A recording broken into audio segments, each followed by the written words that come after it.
Hello, friends. Welcome to another exciting news update from Americans for Limited Government. Would the real Joe Biden please stand up?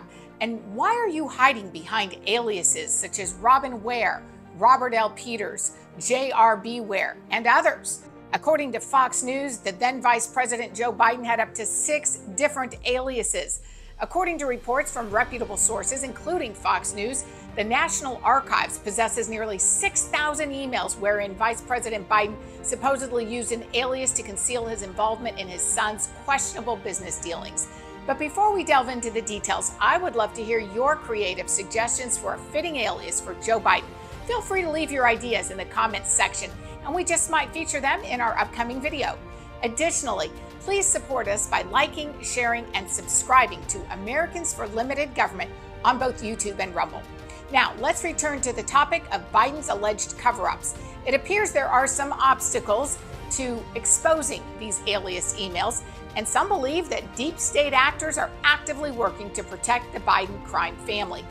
Jesse Waters from Fox News provides an insightful breakdown of the ongoing corruption within our federal government. And the persnickety librarians at the archives, who are salivating to see Trump in prison over a paperwork dispute, are stonewalling the release of over 5,000 secret Biden emails. They're saying sorting through the secret emails will take years. The National Archives, they have 3,000 employees. It takes less than 15 seconds to read an email, so you do the math. Another cover-up. And Joe Biden's lawyers will have Sharpies, and they get to redact what they consider private or privileged. Hunter, I'm flying to Ukraine tomorrow. Call me about the prosecutor we were talking about. Redacted. There's a good chance we won't see most of these emails for years, which is why House Republicans need to open an impeachment inquiry immediately. Now, how do we find out about these secret emails? The laptop, obviously. Here's one from a White House staffer to Robert L. Peters, Joe Biden, CCing Hunter. Quote, boss, 8:45 a.m. prep for 9 a.m. phone call with Ukrainian President Poroshenko. Then we're off to Rhode Island for infrastructure event, and then Wilmington for UDEL commencement. So why was White House staff CCing Hunter about Vice President Joe Biden's phone call with the Ukrainian president? Why would Hunter need to know that? The owners of Burisma were squeezing Hunter Biden to call Washington to get help. Along this same time period, we found a pseudonym where he copied Hunter Biden, and it would lead one to believe that this was Joe Biden's way of copying Hunter Biden to say, okay, send it to the Burisma owners and tell them help is on the way. There could even be as many as 6 Biden alias email accounts. One of his personal favorites, 67 Stingray. You know, the car that he almost lost in the kitchen fire that almost killed his cat? That one. And the same time Joe Biden was using secret alias email accounts to talk business with Hunter, Joe Biden was flying Hunter to at least 15 other countries on Air Force Two. We paid for that.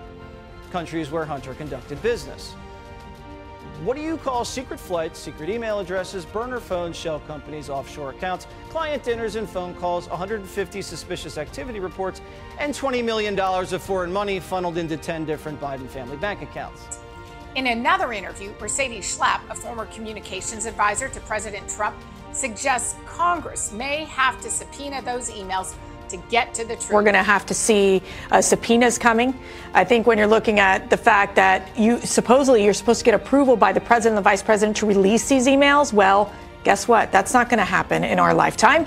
So they are going to have to move quickly on trying to get these emails in a different way, because you are going to see the Biden administration and President Obama obstruct and not allow this to go forward. And then on the second point of Hunter Biden, you're talking about going with this data on Air Force Two, 15 companies scheduling business meetings. Just think about that. On the taxpayer's dime, getting on a plane with his father and scheduling business meetings, that is unethical.